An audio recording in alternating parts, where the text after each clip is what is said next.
ayun nga po, no, maraming mga seniors ang nangangamba, no, at sabi ng mga millennials ngayon ay tadhana na po yung bahala.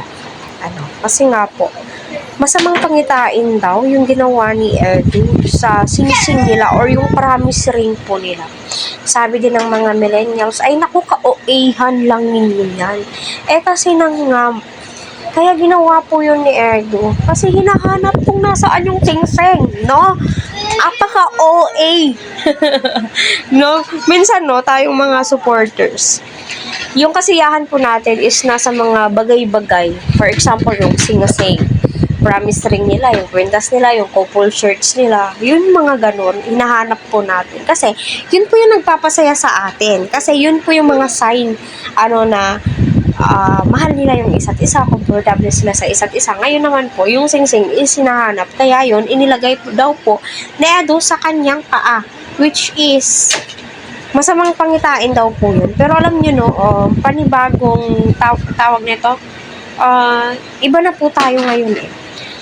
Ika nga ng mga millennials, panalangin na lang natin, and then, sila po yung gumagawa ng kanilang tadhana. Sila po, ng kanilang kapalaran, di ba?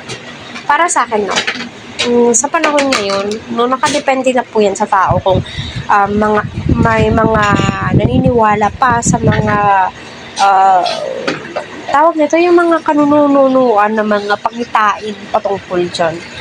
Depende na rin po sa tao yan, di ba? Sa ating mga Catholic devotionary ba yung tawag mo? Yung tipong naniniwala tayo sa mga pamahiin yon, pamahiin, sorry naman po, di ba? So, para sa akin, no, kaya nagawa ni Edu yun, kasi ikaw ba naman, maya't maya, hahanapin kung nasaan yung seng-seng, nasa daliri nang naman.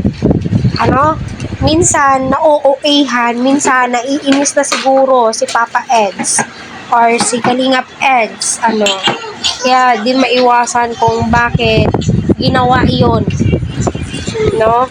Ginawa yon sa viewers. Kaya okay lang yon, kita naman po natin yung future po nilang dalawa dito. Yan po yun.